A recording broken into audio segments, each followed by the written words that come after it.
22 beri maanta ku jirta walaalayaal la ii qabtay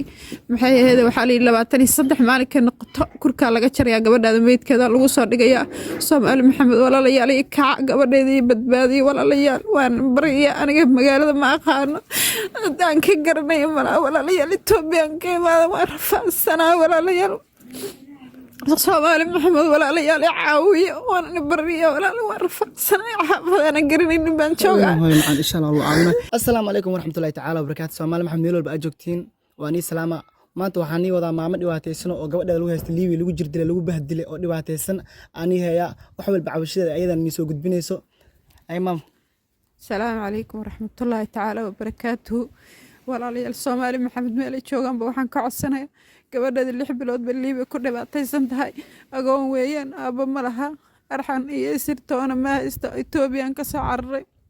gabar islaan ilaahay aan ku soo dulcaan hor faadsan walaalayaal waxaan ka codsanayaa Soomaali Maxamed inay garab iyo gacal iyo noqdaan gabadheeda 22 beri baa la qabtay maanta kow ka tahay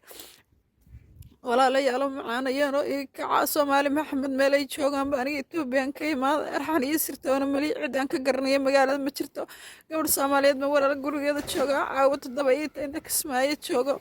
walaalayaal Soomaali Maxamed ay kaca in maam lacagta meeqay ku dhan magafa waxay dhan tadaad maxaa $17,000 bay igu dheen $17,000 ha in maalin may ku qabsan isbil 22 beri bay qabteen maanta kow ka tahay maanta kow ha taariikhda oo maanta 3 mise 2 horta maanta waa 3 taariikh ha ay ku qabteen ha insha Allah caawina in waxaa sheegtaa lambarkayga balaas 25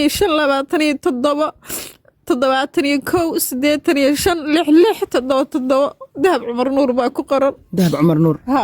okay Soomaali Maxamed meel walba joogteen ha loo kac maamadan ala hor way fiidiyoada ma la fiirin karo walaa ha loo kac ha loo share garay post hada waxa u awoodin xitaa noo share garay